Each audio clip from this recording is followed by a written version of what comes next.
For 10 years, I was the soul of that company. I created the products, won over the clients, and sacrificed my personal life, all on the promise of a promotion that never came. One day, my boss hired his nephew, a spoiled and incompetent kid, and gave me an order: train him to take your place. They thought I would swallow the humiliation in silence. But I agreed with a smile. And the farewell and welcome party I meticulously organized wasn't just the end of my career at that company, it was the end of the company itself. My name is Julia, and for a decade, Innovatech was more than my job, it was my identity. I started there as a recent graduate full of dreams and, through sheer hard work, became the senior project manager. I was the person everyone sought out when a project was on fire, the one who turned vague ideas into successful products. My boss, Mr. Martins, the company's founder, always praised me.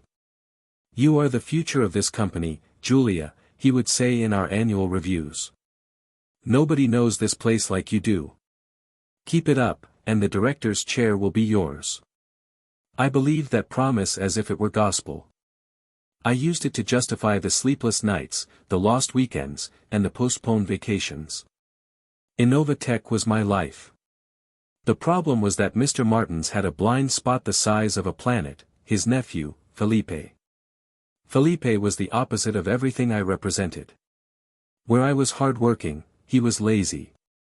Where I was meticulous, he was careless. He floated through the company in positions created especially for him, never lasting more than a few months in each before making a costly mistake that was quietly covered up by his uncle. He was the unofficial heir, a spoiled prince awaiting his kingdom, and he treated me with the arrogance of someone who knows the rules don't apply to him. For years, I ignored Felipe. He was an annoyance, a joke among the older employees, but not a direct threat. That changed 6 months ago. Mr. Martins called me into his office, his face serious. He announced that he was planning to retire in a year and needed to prepare his successor. My heart raced. This was it. The decade-long promise was about to be fulfilled.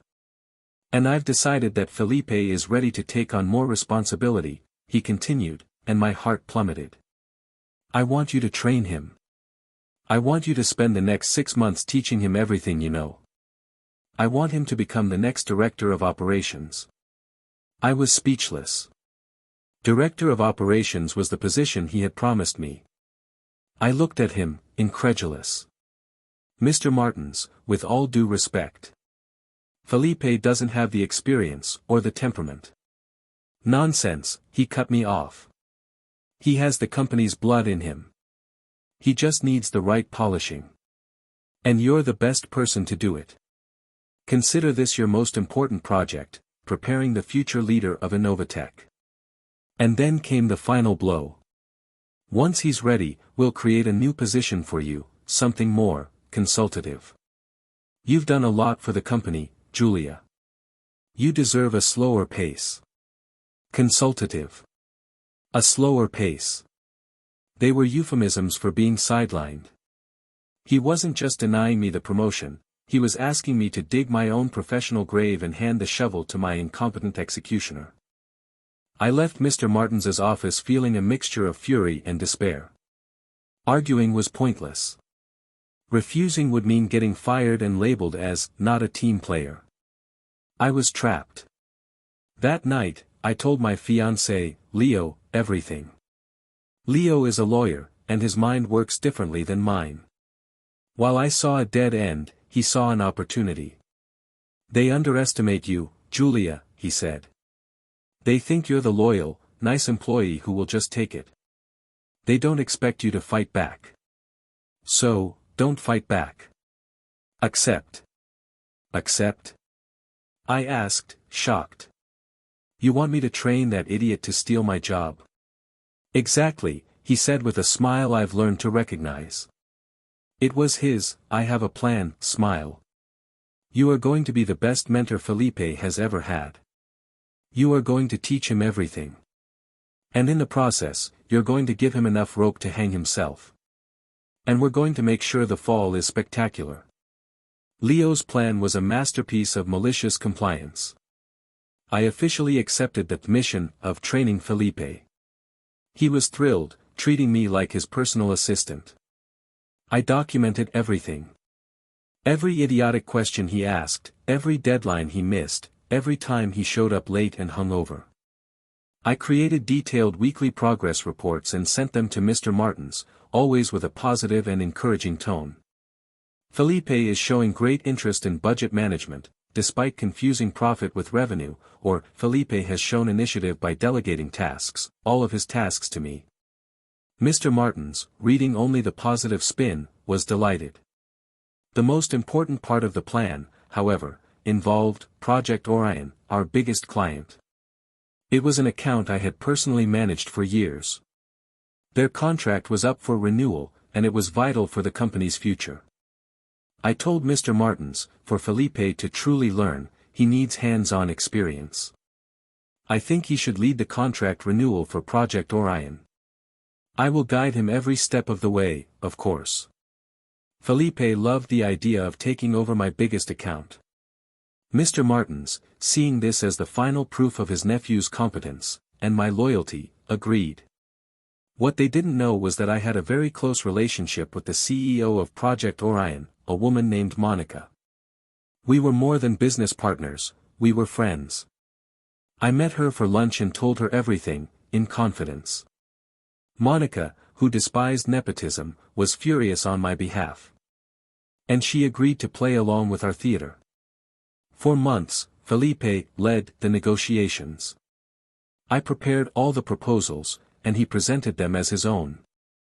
Monica treated him with professional cordiality, making him believe he was winning her over.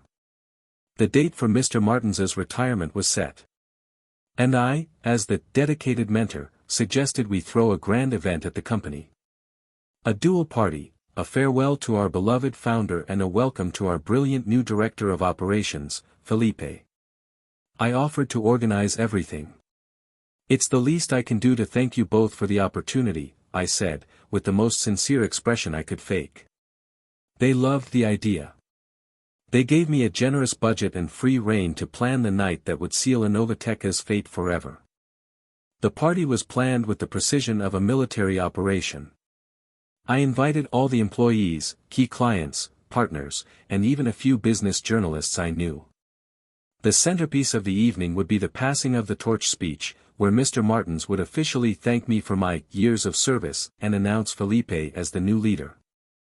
And for the grand finale, Felipe would announce the renewal of the multi-million-dollar contract with Project Orion, solidifying his position as the company's savior. The big day arrived. The office was beautifully decorated. The atmosphere was a mix of nostalgia for Mr. Martins's departure and a palpable anxiety about the future under Felipe's command. I circulated among the guests, smiling, the perfect hostess, while my stomach churned with nerves and anticipation. It was time for the speeches. Mr. Martins took the makeshift stage. He talked about the company's founding, about his dreams. And then, he turned to me. And I couldn't have done any of this without Julia, he said. 10 years of dedication. She has been the rock of this company. And while she is moving on to a new consultative role, her legacy will remain. Thank you, Julia. The applause was polite, but I saw the pity in my colleague's eyes. Then, he called Felipe to the stage. And it is with immense pride that I pass the torch to the next generation. The new director of operations of Innovatec, Felipe Martins. Felipe strode onto the stage, his chest puffed out with arrogance. He took the microphone. Thank you, Uncle. And thank you, Julia, for, showing me the ropes. He then turned to the crowd. And to prove that Innovatec is in good hands, I have a major announcement. I am pleased to inform you that we have just closed the renewal of our biggest contract, with Project Orion. More applause, stronger this time. Felipe was beaming. It was then that the main door opened. And Monica, the CEO of Project Orion, walked in, flanked by 2 of her executives. Felipe, thinking she had come to celebrate with him, broke into an even wider grin. Monica. What a wonderful surprise. Come on up. Monica walked slowly to the stage, took a microphone, and turned, not to Felipe, but to me. Julia, she said, her clear, strong voice echoing through the silent room. On behalf of Project Orion, I would like to publicly thank you for 10 years of impeccable partnership. Your creativity and dedication are the sole reason our relationship with this company has lasted so long. She then turned to Felipe, her smile vanishing. And that is why I must clarify a point. Project Orion has not renewed its contract with Innovatech. Felipe's jaw dropped. Mr. Martins went pale. What? But, we agreed on the terms. Felipe stammered. No, Felipe, Monica said. We listened to the terms you presented. But our contract has always been based on our trust in Julia. And today, we informed our board that we can no longer do business with a company that treats its greatest asset in such a dishonorable way. And then came the killing blow. In fact, she continued, we are so impressed with Julia's work that, starting tomorrow, Project Orion will be signing an exclusive consulting contract with her new firm. The room erupted into a chaos of whispers and shocked gasps. Felipe and Mr. Martin stood frozen on the stage, like wax statues melting under the spotlights. I, who was in the front row, simply stood up and said, loud enough for everyone to hear, thank you, Monica. I can't wait to get started.